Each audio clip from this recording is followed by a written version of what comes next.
Let's talk about the female to male bottom surgery.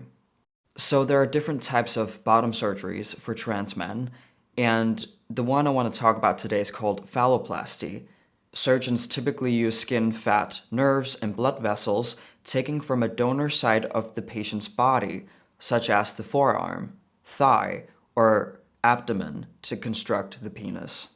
Phalloplasty is often done in multiple surgeries, which may include urethral lengthening, scrotoplasty, where you create a scrotum, a fake scrotum, placement of testicular implants, and sometimes the insertion of an erectile device. I think phalloplasty is the most famous bottom surgery for trans men, and it's also the most dangerous one, the most risky one. Why is it risky? Well, it requires microsurgery to connect tiny blood vessels and nerves, involves tissue transfer, often from forearm, thigh, or abdomen, which carries risk of graft failure, scarring, and donor site complications. Risk of urinary complications if urethral lengthening is done, usually done in multiple stages, which means more time under anesthesia and more healing cycles. I think it's important to know that with phalloplasty, with constructing a urethra, that is a procedure that is fraught with many complications, potentially. It is very tricky to recreate a urethra. You don't think about your urethra until something goes wrong with it, but the tissue that makes up the urethra is very specialized. It's got glands that lubricate. It has special properties that allow it for the passage of urine through that. And if you think about a phalloplasty where you're creating a penis out of other tissue and then creating a urethra, there are many different complications that can occur, such as scarring and strictures. And there are studies showing that strictures are very common. And what that means is that it makes it very difficult to urinate and requires numerous procedures to open up the stricture, to dilate it with a series of metal rods, or to reconstruct it. So it's deciding to do a phalloplasty, to go from female to male and create that urethra, is committing yourself to years of monitoring the urethra, working on the urethra, dealing with urethral complications, and numerous surgeries and procedures. So it's something that needs to be entered into very cautiously and wisely, and something that is going to be a huge commitment with a lot of pain and potential infection, which could spread to your kidneys and throughout your body, as well as numerous other things that can go wrong. The function to pee. We pee all the time, all of us. And just thinking about how that simple thing can be difficult to do, potentially for years, makes me horrified. I mean, I've had a UTI before, a bladder infection, and that was painful. So imagine how painful this would be. But as I've said before, I'm never gonna get the surgery. Never. This is a trans man not regretting his bottom surgery, but he's talking about the complications he experienced. I had a very common complication with the urethral lengthening. It's called a fistula. Basically, my plumbing was not healing properly. It wasn't sealing properly. So I couldn't stand to pee for 8, almost 9 months. That meant that I had a catheter coming out of my stomach area where my bladder is, and I had a bag attached to me because I could not pee on my own.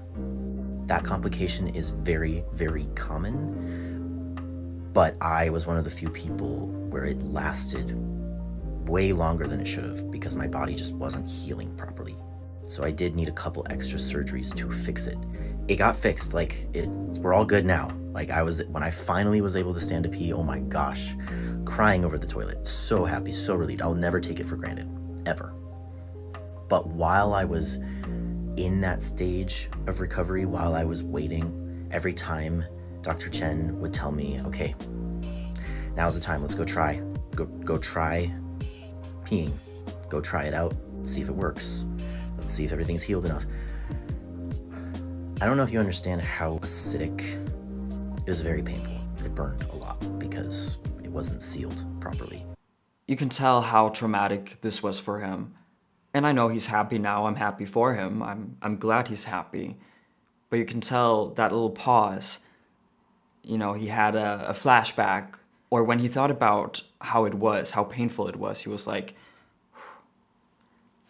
So every time that I tried, and I basically was just like, didn't work again. Like, it was I was so defeated, and I could not see the light at the end of the tunnel. I was just like, I'm gonna be stuck with a catheter for the rest of my life. And then you get in your head, you're just like, was this worth it? Should I have even done this? Did I really need to stand to pee that bad? Could I have just put up with not being able to do that? Like, you just start to spiral. It's interesting, I don't feel a lot of dysphoria when I pee. Usually, at home, on a daily basis. I feel it sometimes when I'm out in public, but sitting down to pee is something I've done my entire life. I just don't feel the need to stand to pee, because I know I'm not fooling anyone. I have what I have in between my legs, and I'm fine with it. I mean, no one can see me. I'm used to peeing this way. So I just don't really think about it that much. I don't necessarily have an issue with trans men documenting their transition, documenting their bottom surgery. It can actually be a good thing, because then they might warn others, they can prevent others from doing the same. But I have a huge problem with the trans men who are openly talking about their bottom surgery and then actually recommending the surgeries to others. I am experiencing some complications, from bladder spasms to fistulas. I've been having some problems, and there have been moments where I have wondered if this surgery was the right choice for me. But I think that's a normal human experience. I don't think I would be human if I didn't have that experience. And it feels important for me to share that if you're looking and interested in phalloplasty, it's not necessarily going to be an easy journey. But if it's a journey that's important to you, it's also important to know that the complications are treatable. Every complication comes with its own slew of possible treatments, and for me right now, it's just kind of a wait and see. The complications are treatable. Maybe that's the case, maybe it's true, but I just think it's so irresponsible to downplay this surgery that much. What type of complication are you talking about that is so treatable, and where everything will be just fine once it's treated? Because there's so many different types of complications a female can experience. I mean, for God's sakes, this can be life-threatening. I understand if you're trying to downplay numbness in certain areas of the fake penis, because once it's healed, you will feel something again. I get that. But you're messing with your urethra. You're messing with such an important part of your body. And even the woke surgeons doing this are talking constantly about how risky the surgery is. They admit themselves how risky this is. So, not to dunk on you too hard, but I think it's a little bit irresponsible of you to say, well, if this is really important to you, then what? Go get it anyways? Because the complications are treatable? This surgery might be important to some. Bottom dysphoria is, of course, a real thing. But you know what's also important? Someone's function to pee. To not be in the hospital every 3 months because of infections. Someone's function to have sex or to feel pleasure. To be alive, even. I mean... There are a lot of risks for complications when it comes to phalloplasty. I knew going into bottom surgery that there were going to be risks. You have to go in expecting complications. They're very common. If they don't happen to you, then that's awesome. You don't have to worry about that. But you don't want to be surprised when you go in, not expecting complications and then having them happen to you, which is kind of what happened to me. I had some very common complications, but for some reason, it took me a lot longer to heal from those complications. But being on the other side, honestly, as rough of a recovery as it was and as as hard as it was, because I was depressed for a while. It was really hard, wondering if I was ever gonna recover, if I was ever gonna get through, if I was ever gonna finally heal. It finally healed, and I remember when I was finally able to stand to pee, I was like crying over the toilet because it finally worked. But despite the complications, honestly, I would recommend bottom surgery because it has completely wiped out my bottom dysphoria, and it has changed my life in so many ways. It's just had a domino effect and impacted so many different areas of my life. I'm so freaking happy. Every single day, I look at my bulge and I feel euphoric. So much gender euphoria. I am happy that you're happy. I'm happy that you feel okay now, it sounds like. But dude, you were lucky. And the more you realize that, the less you feel the need to recommend the surgery to other people. This is a gamble. You're gambling with your life, your sexual function, the function to pee, etc. to get something that is not a penis. I can imagine that getting the surgery, especially if it went well, could potentially alleviate a lot of dysphoria, bottom dysphoria. But do not forget that it is not a penis. You have a forearm in between your legs. You have to squeeze a fake scrotum to get your penis hard, your forearm hard. And I think it's safe to say that 98-99% of all phalloplasties do not look like penises. I've done my research. And you can do it too, you watching, but it's not for sensitive people. As a trans man, I have a hard time understanding how this surgery can make someone feel whole. No pun intended. And look, I wish I could just do this and then have a real penis. But I can't. And getting a phalloplasty won't give me what I want. It won't function as a real penis. It won't look like a real penis. So I don't want it. And again, I do not want to risk my own life and risk my sexual function and the function to pee to get this forearm penis. I might offend some people by calling it that. I don't care. Because if I can't be honest, as a trans man, if no one can be honest about the surgery, what are we even doing? Why are we doing this to people?